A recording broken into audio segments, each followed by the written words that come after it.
We were talking about the location on Spark Street, and there's 40, how many years? 45. 45 years. There's been different transitions along Spark Street. Yes. But the final resting place is Bank and Sparks. Right on the corner. Right on the corner. You can't miss it. It's amazing, eh? And to see the growth. Yes. And where things start to end up. I want to get to a question that we have a caller. We have Bob, I believe, who's on the line. Good morning, Bob. I think you might be there. I'm here. Oh, good morning, Bob. What's your question? My question is, I have a ring that was made by actually Howard, and it's gold, and I need to get it sized.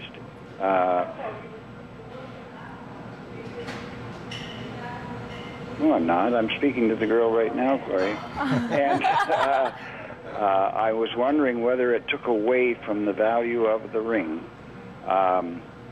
if you add or take away the gold itself. Like if you just, once it's made, if you change the size of it, does it change the value of the ring?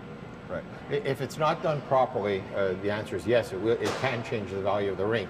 If it's just cut and then fitted down and gets narrow at the bottom, it will lessen the value of the ring. But if it's done properly and it's made nice and thick, the way it originally was, then absolutely not. It doesn't change the value at all. But it's got to be done right. I guess the question was if you're changing, you don't want to take anything away from it, right? So you wouldn't be taking, if it was the gold band, you wouldn't be taking away any of that. Well, sometimes they do. If they do it inexpensively and they're tapering it down, they are, and that's what he's referring to. They're taking it away the gold. You know how sometimes it gets smaller and smaller and thinner, but it's less expensive to size a ring that way. So that's number one. But when we size it full. So in fact, quite often we're adding gold to it, you know what I mean? So it retains the value, retains the quality and the integrity of the ring. And it really depends. Done properly. And it really depends how much we're taking away. Like if it was, let's say, your grandfather's ring and you're going to be wearing that and you're going from a size 10 to a size 5, then we're able to physically cut out a piece and then we can return it to you. Right, so you physically have that gold. But usually people are sizing within a size or even 2 sizes, and literally when we work that way, the gold literally turns to dust. Wow. Do you know what I mean? Like, because it's very small sections. It's so fine. How often would you be needing to go? What happens going up in size? I mean, I understand coming down, you actually. It's the opposite. So up, it's like you're cutting it, you're opening it up, and you're putting a new piece there. Right, and if you put a new full piece, there is more gold in it. It will retain the value. You will lessen the value. But if you put a new piece in and you put a little thin piece and not very depth, the depth is, you cheat on it, right?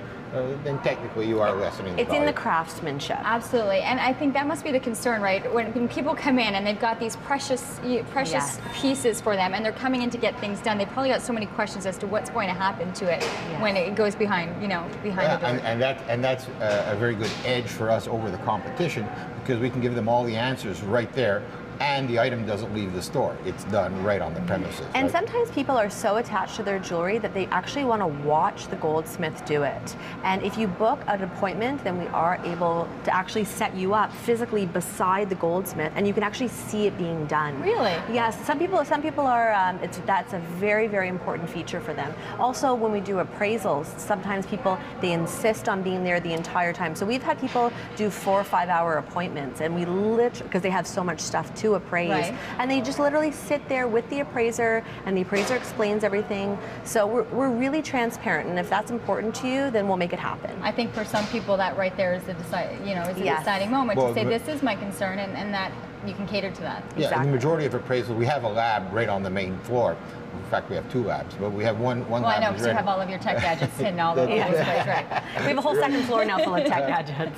But say, for example, you're getting your ring appraised. We encourage you to sit there. It takes a half an hour, 45 minutes. The gemologist is there, he's itemizing it, he's doing it all. You're watching him do it, and he's explaining it to you, so at least you know what you have. Because what are they looking for exactly when things are being appraised? Well, it depends what we're appraising, but if we're appraising a gemstone or a diamond, we literally have a microscope, and we're looking for certain types of inclusions, which are proving to us that it is the stone that it's supposed to be. So, for instance, in a diamond, you only have certain types of inclusions. And then there are also other tests that we do to prove it. So it's actually a scientific process. We're trying to prove that it is a certain thing. It's more based on science than it is on guess, you know. Oh yeah, I'm just trying to look at something going, it's put under. Exactly, Right. and then based on its rarity and based on its craftsmanship and based on the amount of metal, then we're able to determine a replacement value.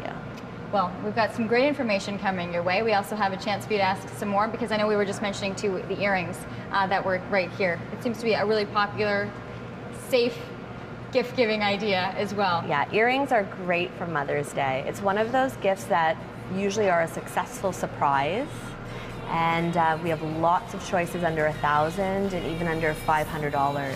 For some opportunities there in terms of gift ideas. As well. Yeah, we'll get to those. We have to take a commercial break, so we're going to head into a commercial break. We'll be back. There's all of the contact information right there in terms of getting a hold of us for this next segment. Keep in mind, Howard's Fine Jewelers located at the corner of Bank and Sparks. The address is listed right there, 220 Sparks Street. www.howard.ca is the website. We'll be back after this.